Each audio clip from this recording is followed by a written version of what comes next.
balance initially. So we're going to play around with the base of support and play around with the size.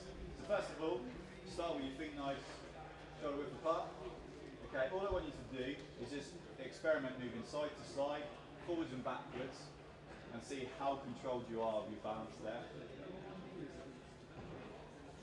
Try and keep, don't bend at your hips here, try and keep nice and upright.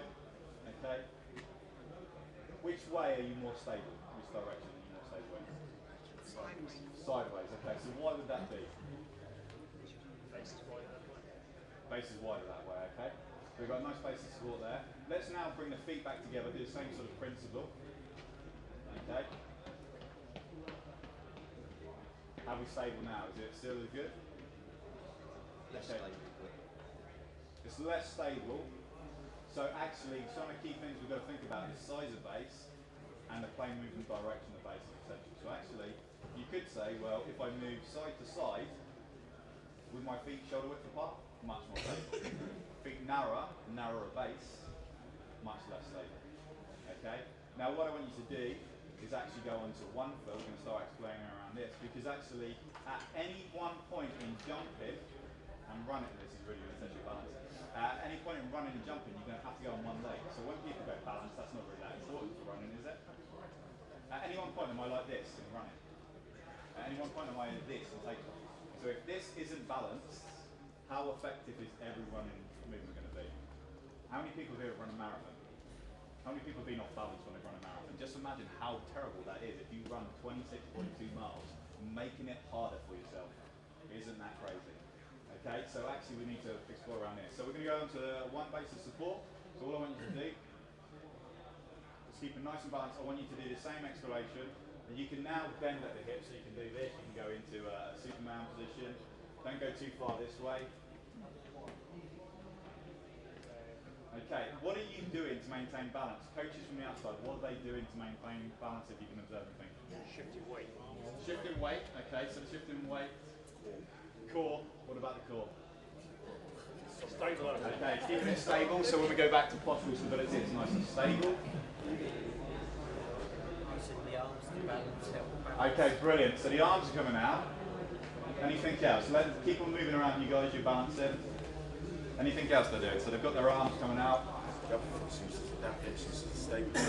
Okay, so they're using that leg as a stabiliser, they're using their arms. What are they doing with their arms and leg? They're moving it, but why? Counterbalance. Nice and simply, it's counterbalancing the body, okay? So if I don't move my body parts, if I know my centre of gravity, and there's a particular rule that's very relevant to know, if your centre of gravity is over your base of support, so in this case, if my centre is over my base of support, I'm stable. As soon as I move my centre away, what do I have to do? Counterbalance. And what does counterbalance help me do? It helps me shift my centre. Okay, so remember that. So when kids run like this, how stable are they going to be? What's the best thing they can do when they're running? Okay, as soon as I'm here, I'm balanced. So if the people experiment, and if you want to go through that again, so balance here, running, nice and tall posture, balance. Now lean forwards. Okay, so there's a direct correlation between base support, size of base, we know the size of base is important, but actually in running, we can't say let's wear clown feet because that make us like have a bigger base and we'll be more stable. We need to be aware of the size of the base. You can move past mate if you want.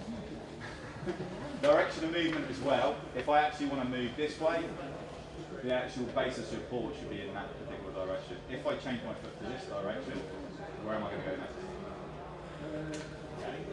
So this is the principles of base of support. We need to know the size.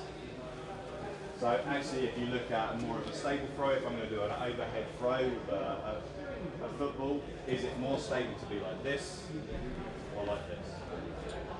Okay, and the principle being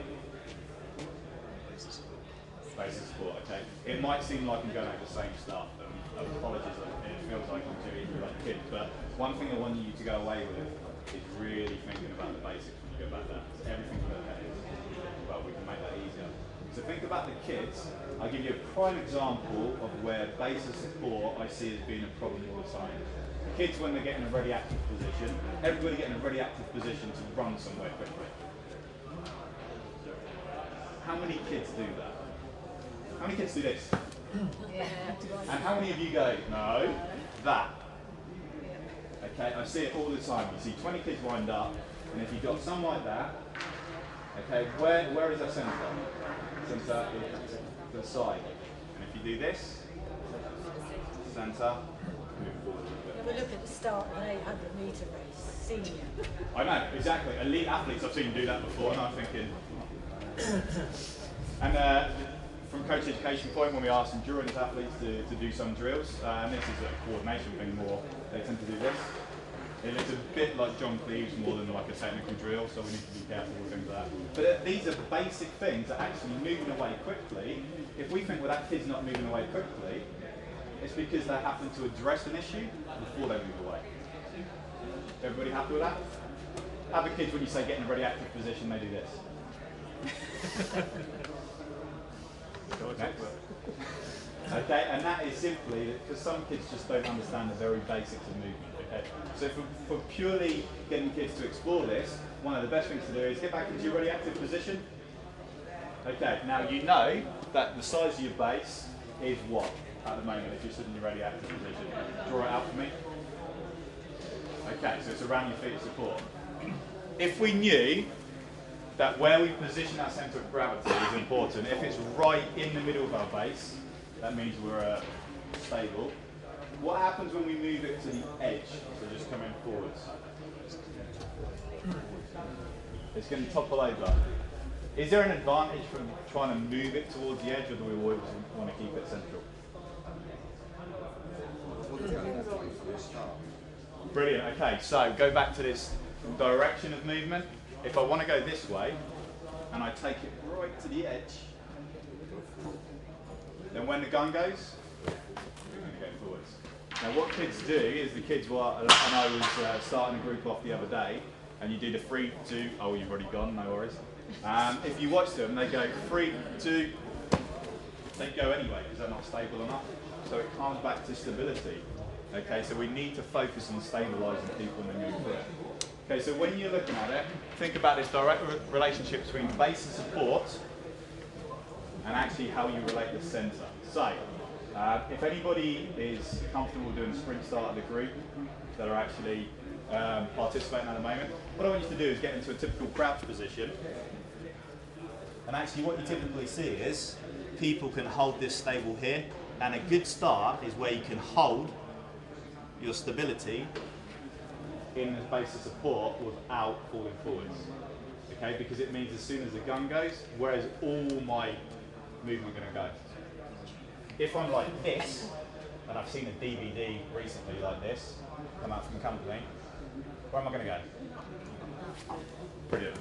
Perfect thing for not starting for sure. It might be useful for other things, but it's not a perfect thing. So rather than looking at, well, if we move your hand positioning or we move your foot spacing, etc., just think very simply, if that's stable, how far forward can I move their base or their centre before they topple over? What does that help a kid do? If you keep on telling them, move this, move that, move this, move that, and change it to, right, keep moving forwards until you feel like you're going to lose balance. What are you helping a kid develop that? Okay. Making judgments, and how are they making judgments? They're seeing what's comfortable for them by experience, and they're doing something that we can't do. They're feeling it. Okay, so they're feeling stable or unstable. We can see it, but one thing that they've got to do, what we can't, until somebody invents an amazing way of working this out, is they can feel if they're stable or not. Okay, so let's move into some more related practical activities. So we're going to do what I call hop and stop. We're going to do a jumping activity first, so that the practical people, if you want to come down this end, and their coaches, if you want to move to wherever you want to position, the individuals are moving this way. So if you're going to observe head on, go further back that way. Okay, now the principle we're going to look at here is they're going to do hopping, and they're going to hop on whatever leg they want to hop on, and it's a mini race, okay? But when I shout, don't get too carried away, especially if you're getting I'm going to shout stop, and what they have to do is stop on the leg that they're landing on and hold balance on the spot. Okay? Now, what is going to cause them to lose balance? Looking at these principles. We know their base of support is only going to be their foot, so you can look at who's got a bigger foot. Okay, so if their centre of gravity is too far ahead, how easy is that going to maintain stability? So there is a bit of a challenge here. It's to get to this end as quick as you can, but it's as stable as you can as well. Shall we see how they go? Okay, preferred leg, whichever way you want to go. You're going to come level with me and stop. Ready, set. Look at that, balance is moving forward, brilliant. Set, go. Stop. Okay. Go back to the point where you fell. You should really penalise and make you go back further. Ready, go. Stop. And go. Okay, do you want to go back? Same group, go back. This time I'll let you hop on the other leg, because that's obviously going to save your leg. Obviously, we're all quite intelligent people. You took your preferred leg then, didn't you? No, okay, well that's good strategy. Okay, this time you're going to go on your other leg. Same principle.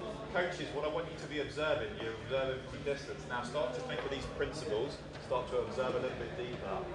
Okay.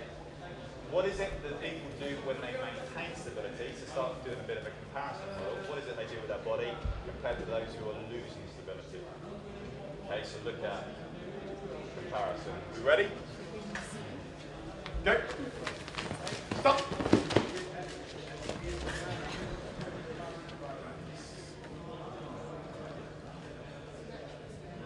Go. Stop. And go. Okay, we're going to get them to do something slightly different now, a running drill. And this is a vital thing that I think if you're going to take anything and you're doing running drills with people, you consider. Is everybody here happy to do a high knee drill? Brilliant. We're going to use the same principle as the hop and stop. You're going to do a high knee drill. When I shout stop, you're going to stop in your high knee position of that leg, okay? Now, remember what I said earlier on, that kids do high knees like this. Is that typically what we see? Yeah? Okay, now what we're looking for is postural control. We're looking at nice tall position in the hips. We're looking at nice knee lift, nice toes up, nice triple extension, all of this good stuff. When I'm moving so far forward, I'm so off balance that none of that is happening. Or if it is happening, it's not happening as effectively as it could do. So, we're going to see how many of these people would, as youngsters, typically cheat in their drills. Okay, so coaches, you're observing the same principle. You're observing what they do with their balance, how they maintain balance. But this time what I want you to focus on is what we finished focusing on last, compare two people again, see what I'm doing with stability. You guys ready? Is it a running or a walking drill? It's a jogging drill, nice and steady through. Okay? If you want to run, I can see some competitiveness already, it's brilliant. You never lose it when you're older. You know? High knee drills can be walking drills. So Yeah, it's literally like this. But pretend you're kids if you want to. Only to do the drill, don't get carried away and start throwing your toys at the ground and stuff like that. Okay, we ready? 3, 2, 1, go. Stop. Okay. Ready, go. Stop. What I want you to try and do is stop with a high knee position. So you're all cheating, which is clever. Okay, when you're ready, go. Stop.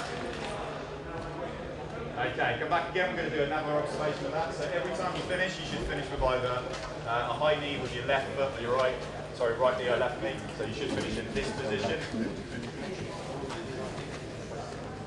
Say again? Like this.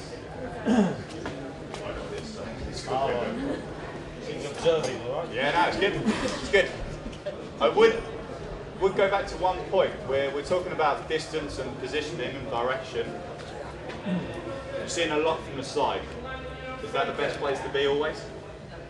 I'm just merely making a statement. Watching, dropping hits. Ready? Off you go. And stop.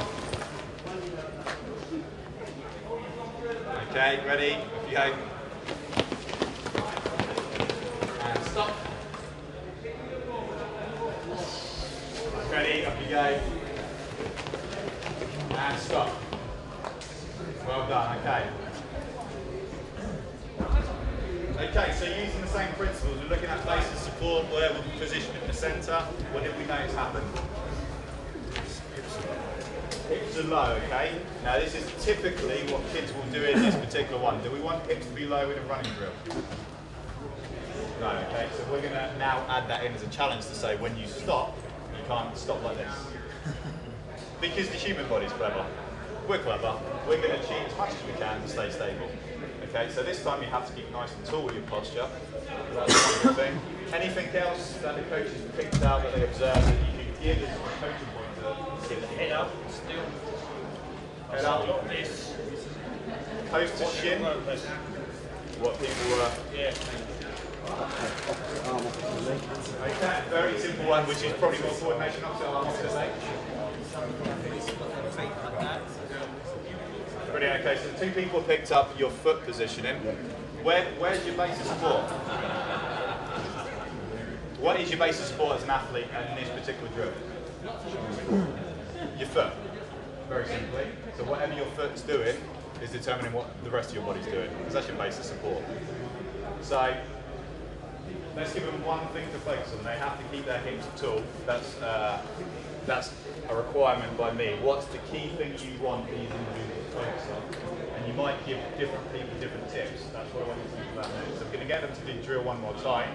I'm going to ask two coaches here to observe.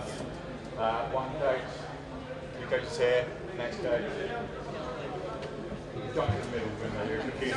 Two coaches here, next person, two coaches here, next person. You two can observe the last, the two on the end. Okay, so you've got individuals to observe.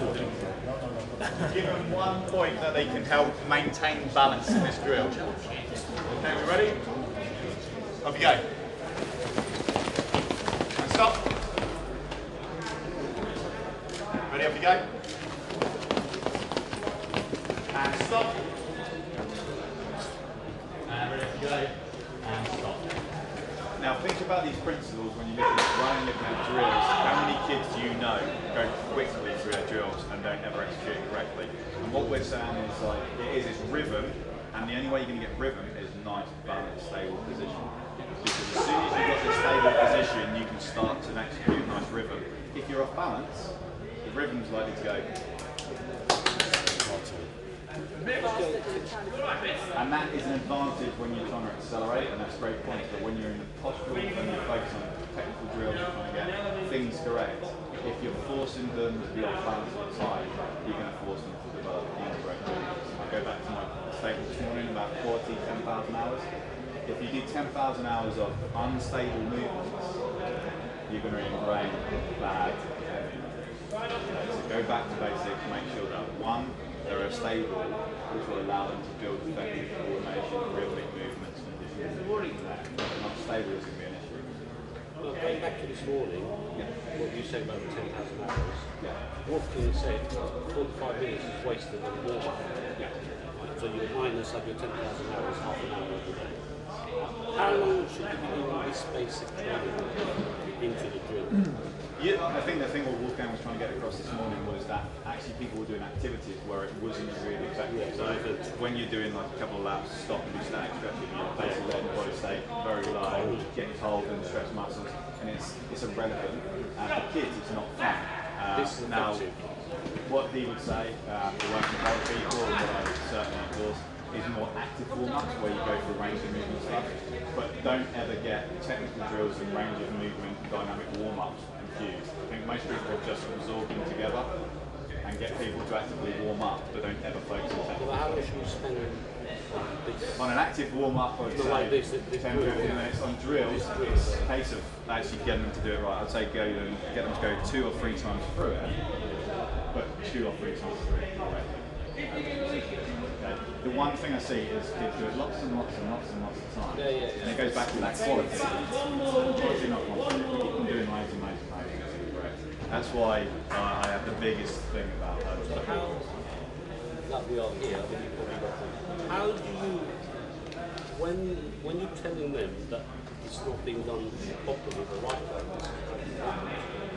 first time, second time, the third time, you get this stroppy, the emotional. How would you go with that? If I say, I've said to you're not them, doing that right, do it like this, what's that individual going to think? I'm not doing it right. Do they even listen to the bit where you say do it like this? I can't, that's the thing. I can't. Okay, so you set them a challenge, which is reasonable. Yeah, that's what I said, that's the best bad for them. If you, all you do is you say to them, right, actually the best way to do this drill is in balance.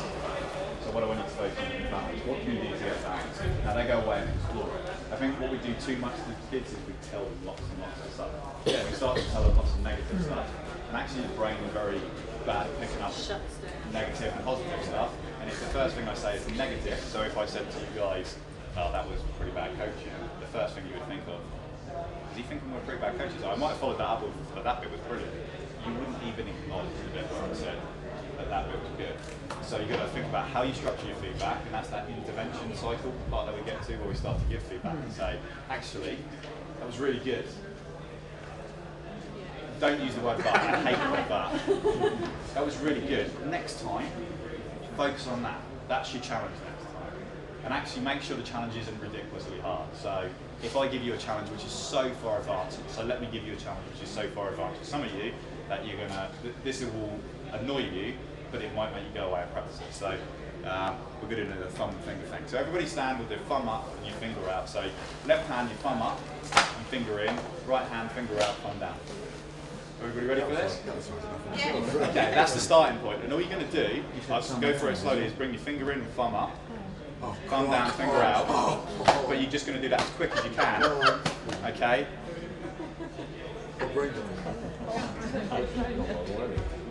Now, like when we do this in like theory workshops, you go back to it 15 minutes later and you're going for a slide and thinking they're very quiet, and you look back and they're all like, what's your phone number? I don't get up at 3 o'clock tonight. I can't do it. okay, now an intervention, this is a challenge. So how can we make this easier then? Think about the drills that you do, everything you do when you coach. Break it down, okay? So I started off by saying this, and then you bring this in and that up, and then you do the reverse, you bring this down and that out. That's how I started it. Now actually, if a kid can't do that, why am I making them do it on the other hand? If they can't do thumbs up, fingers out, fingers in, thumbs up, why am I now making them do it the opposite side of their body? Sometimes the challenge is just too far, and there is a point where you stretch kids so far out of their comfort zone, then what do? They shut down. You know, typically, if we're not very, I told you it's going to bug some of you. Typically what we see in sports, and some of the experience we had, we go to one sport, we sort of don't quite get it with that sport, we don't quite enjoy it, so what do? We go into another sport. And we're sporty people, so we just keep on going around lots of different sports. And at an age, we just go, right, actually, I've had enough of doing this sport, I'll go to a different sport. What are the kids who really struggle with every sport because nobody goes back and says, well, actually, the reason why you aren't doing the drill is because you're off balance. The reason why you aren't doing the drill is because it's too complex, let's make it a bit easier for you. They're most likely to leave the sport earlier. They're most likely to get to 15, 16 and go, no more PE? Brilliant, okay, I'm not doing any physical stuff. Okay, so fundamentally, we've got to challenge as coaches to make things simpler, go back to basics, help them with our stability, help them with our coordination, help them break down the skill to make it easier, slow down the skill. And one of my suggestions would be, if you can't run a drill through, I think somebody mentioned it earlier on, you actually walk the drill through. And actually do it correctly, because actually if I can't walk with posture here, why am I getting them to run it through? It's a different skill as well. Exactly, yeah, it's a different skill, it's different in balance, different in momentum, different in coordination because it's slower and it's more controlled. Okay, so looking at your cycles, and I'm quite passionate about these cycles. You know when you just done your landing feet? Yeah. Is it flat? In sprinting, it should be claw back, but if you try and do that, at the moment I've got like a chunk missing out the bone of my leg, so I can't do too much activity stuff.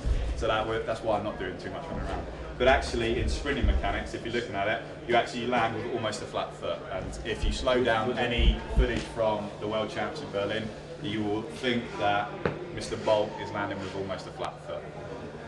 But like they use the term of credit card, so you could probably slide a credit card underneath his foot. It's that close. Because if my foot is almost all on the ground, what have I got a bigger? Base of support, okay? Now when we look at applying force, the bigger the base of support, the more force we can apply. If I run around on my toes, guess how much force I get back from the ground? I get this much back from the ground. How much do I get back from the ground? As much as I put in. So anybody who knows Newton's law of physics, if I put a force down, I get force back. The more force I put down, the more force I get back. Okay, so that's another reason for having a stable base. Okay, we're going to move on to coordination now.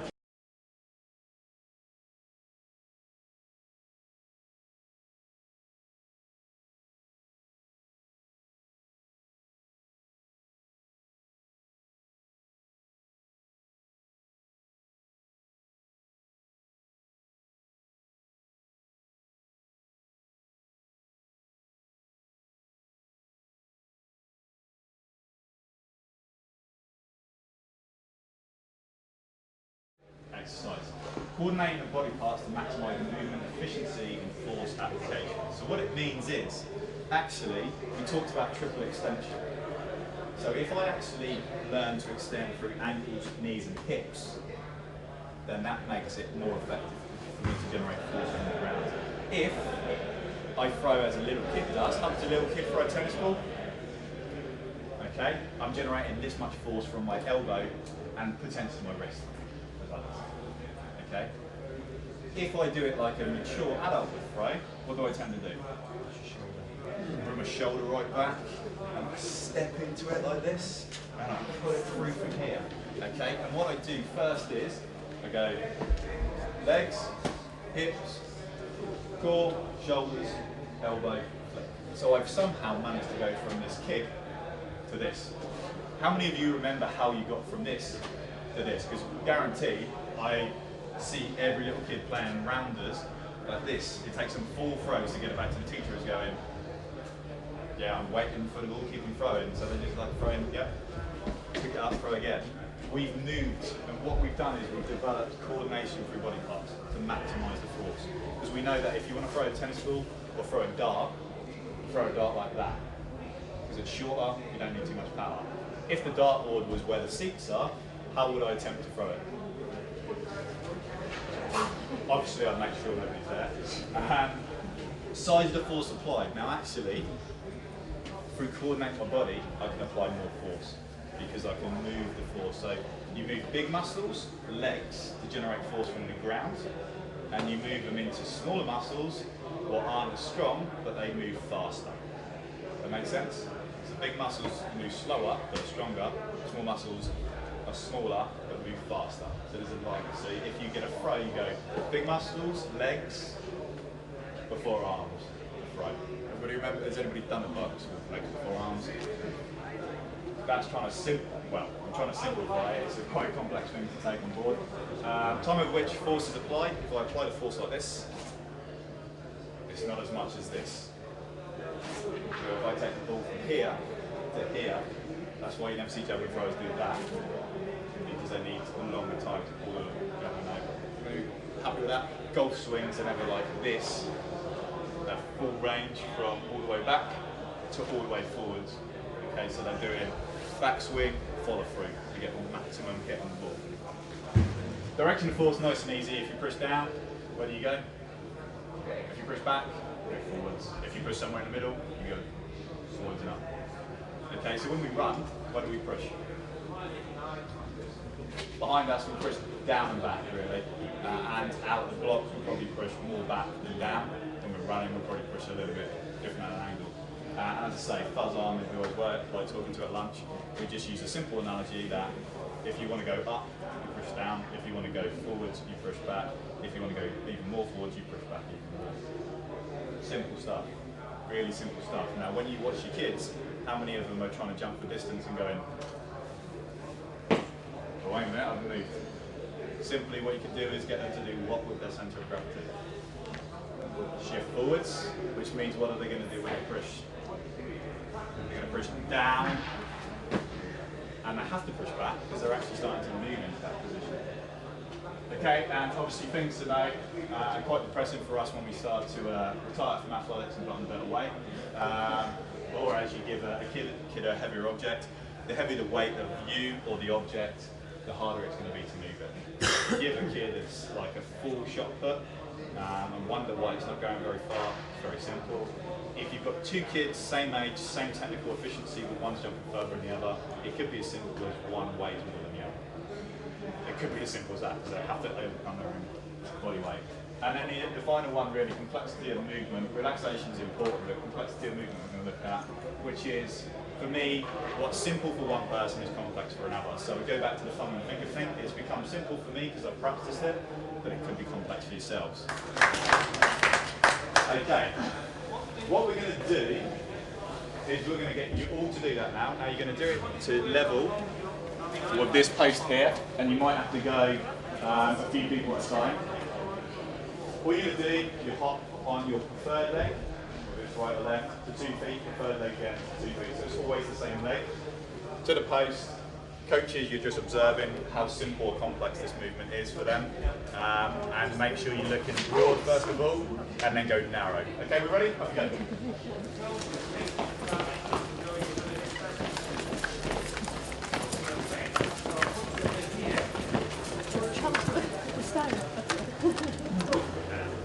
Okay, now this time what we're going to do is if we go 2 groups, so if you split into 2 groups, one group goes at the front. This time I want you to go back and you're going to use your ab leg, so you're going to lose your less dominant leg in the hop. When you're ready, off you go.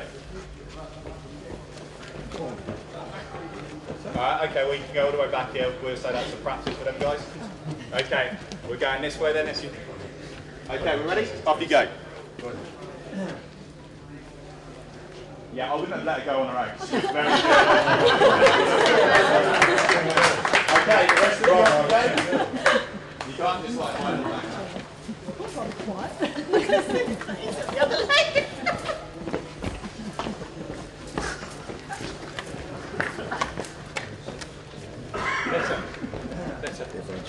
You've got to practice it, you have to practice if we're looking at evaluation, we're probably going to look at levels of competence here.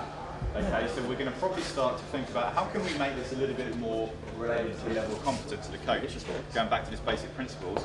So if anybody is now struggling at that particular challenge, you stay at that particular level. If anybody is finding that skill simple or fairly simple, we're going to move the complexity up a level and see how you get on. So this time, what I want you to do is alternate your legs. So you go right foot 2 feet, left foot 2 feet, right foot 2 feet, left foot 2 feet. It's fine, don't hide back. It's about stepping out your comfort zones, everybody. When you're ready, off you go.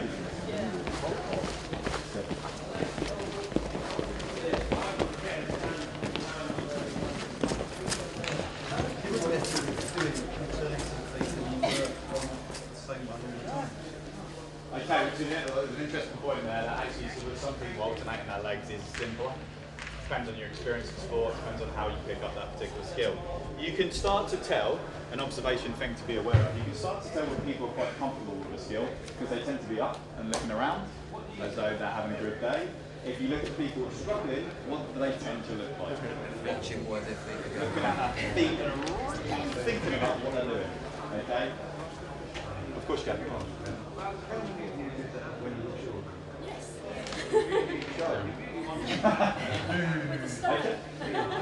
10,000 hours of practice. These are the youngsters. Okay, this time let's move it up a complexity level. So if you found that not as complex as it needs to be, you're going to do it. You can hopscotch however you want with your legs now. You can do one side, like left foot 2 feet, left foot 2 feet. But what you have to do at the same time is an arm running action with your arms. Okay, so hopscotch with your legs, arm running action with your arms. Let's see how the complexity changes here. When you're ready, off you go.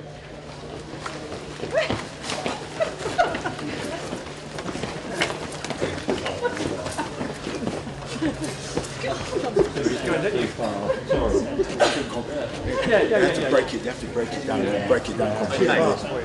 If we bring it in a little bit, what I want is just the coaches in the politest way possible to highlight somebody who you found it harder and more complex as we moved up the scale, and somebody you felt was finding it quite challenging but enough to stay comfortable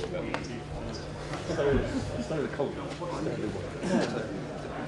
Politely, I don't think any of them are very confident in that you are competent to both bits. They weren't ready to move on. Okay, did everybody hear that? So the last one was probably the most challenging, and what we've done was we actually took it away from just this and actually introduced upper body, so it's more information there. When you look at complexity, organising limbs, it's quite easy to organise limbs to do this, and probably organise them to do this, okay? And it's probably easy to do that, but can any of you go up and down with your left arm, and up, middle and down, middle and up with your right arm at the same time? No. Quite an easy answer there for you to give. Without anybody attempting it, I just had that. But because it's more and more complex, you start to recognise that. How many of us make kids do lots of complex movements? So let's do a standing triple jump. Is that complex? Yeah, it's fairly. And how many people move kids into it? Because it says on a bit of card, the syllabus, we should do standing triple jump. That's great, but can they do hopscotch first? And if they can't do hopscotch, can they hop on the same leg? If they can't hop on the same leg, can they balance on the same leg? Okay, so you see where we go back to the basic principles. Don't go triple jump, go back to what you need to be able to do the triple jump. Don't go the source of the problem here, go back to the source of the problem, go back to the basics. You hear it time and time again with the top football coaches, top coaches in different sports, go back to the basics. If I'm not stable here, then actually that can vastly affect how I do hopscotch. Okay, so coaches who are observing, we're saying that the last one was quite challenging. Going through the loop, you were looking at starting broad and narrow. Can anybody share with me, who's a coach, what you narrowed in on and what you saw? Placements here, instead of going forward, so naturally we tend to go off an angle, which is unbalanced in the set. Excellent. And so a coordination issue is now personified because I'm trying to restabilize myself at the same time as trying to work out what the heck I'm trying to be doing with the rest of my body to get into the next position. Okay. Now imagine we're trying to make it very, very vivid for yourselves, but it's very simply the same for kids. Okay, their experience is the same as it is for us doing hopscotch. Now it's really comical for us to make some mistakes here, but just imagine if you'd done the hopscotch over and over again and nobody ever told you how to improve that. What's your experience going to be? I absolutely hate doing this. And how many kids do we expect to come back on a regular basis who go, oh, this is absolute rubbish, it makes me feel really bad about myself every time, why don't I go back? Okay? The only kids what are likely to do that is the ones where their mums are shopping at Tesco, Sainsbury's or whatever, they've got retail stuff. So we need to be aware of that. So we focus on the foot placement, which is great, which relates to the balance. Any other focuses? The arms as well. It seems like it's their legs don't break, but their legs Brilliant. So when their arms were negated from the action, it was nice and easy. As soon as you introduced another element, it made it more complex. So actually, if you go back to the source of why did the skill break down, it wasn't because they couldn't do it with their legs. It was because you added another thing on top. Okay, so you made it a bit more confusing. Anybody ever done an IT course where they tell you 4 things and you're like, something like that, and then they add a 5th one in, and then they add in lots of different acronyms and different equations, or I have no idea what you're talking about now. That's the sort of thing that we can be, as coaches, be guilty of. Okay, so we've got a couple of observations. Evaluations, we said level of competence. When we got to the last one, they were a little bit challenged. Let's be polite. Was there any difference in ability that we observed? You don't have to point out anybody. Between the group, yes. Okay, so there was a vast difference. Now, actually, if we keep on moving the task on at the same speed, what's the issue going to be? You're going to get the people at the wrong end of the scale, they start to move away. Brilliant. So you get the kids what are being further and further removed from the ability to do it, starting to do this. They start to stand at the very end of the queue furthest away from the coach because the coach can't see them. Has anybody ever noticed that? You ever noticed the kids furthest away from you tend to be the ones that like they do as little as they can. And the kids what are really good and you're just keeping it basic for them, what do they look like? They're more likely to be the ones what are poking and pushing people because they're bored out of their mind. They're the ones that are bored. Okay, so typical things that we can do, an intervention that we could do there. We could slow it down and we can break it down. We can start it nice and simple. So keep it simple and then make it more complex. Do not jump from standing on your left leg to doing hopscotch with an arm action. That's terrifying for us as adults, so imagine how terrifying it is for them as kids. Okay, so we're going to move on to this organising limbs now. I'm going to throw with tennis balls. We're going to keep the same groups. I want the participants to go in pairs. We're going to do an overarm throw to each other. So the first one, find a space, overarm throw. Coaches, move around looking at the pairs. You are looking at, principally, movement through the limbs. So you're looking at, you should see this, this, this, this, and this. Okay. I want you to spot if that happens. Okay, so get in a good vantage point. Okay.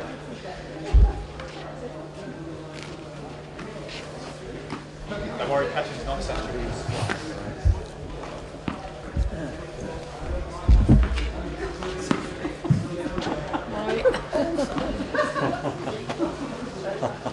I can have a back kick anyway.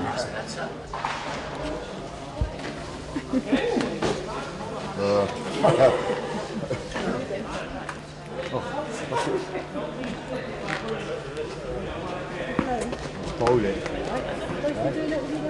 Yeah. One does.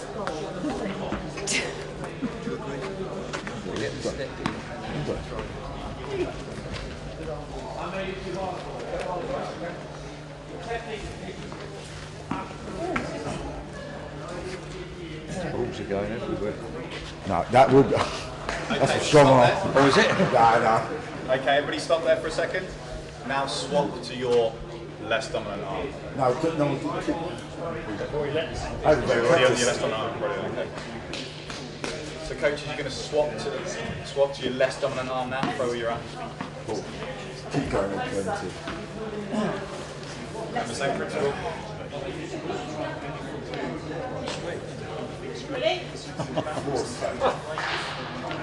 I thought he was right-handed. Right left-handed?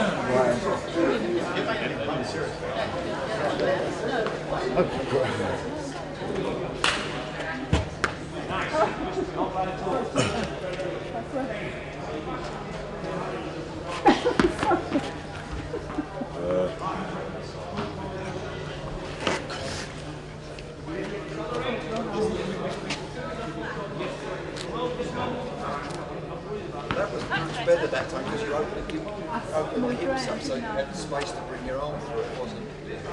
No, I moved. I did on that. I thought I moved.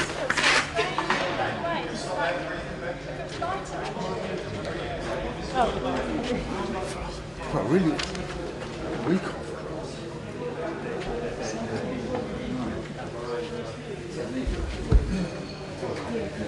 Okay. So first of all, let's go back to the principle. If you coordinate body parts, you can maximise efficiency of movement and force. Okay, so we can work out that in a mature thrower, we're looking for placement in the ground, generating force from the ground. Where does it go next? It goes up to hips, here, and releases at the end. Okay? So we're looking at coordination through the body to go here, here, here, and here. That rotation in the core. Now thinking about that, how many people were close to that movement with that dominant side? Not me. They were closer. All up. Okay, they We were were getting closer. like a 3 out of 4 points. Okay, so actually, they were probably at a point where they need to consider this. Now, when we teach turbo javelin, soft javelin, etc., do we ever consider how coordinated the kid is? Because if we're saying those to do all of that movement that we can't do with our dominant arm, let me now pose the question to the coaches. What was the difference between their dominant arm and their less dominant arm? It's worse, had to think about it more. Tell me a bit more about why it was worse. Okay, so everything, this actual whole movement process, we call a chain, breaks down. So everybody thinks, let's just do it together. Okay? I even see people start off like this and then go, I'm not sure.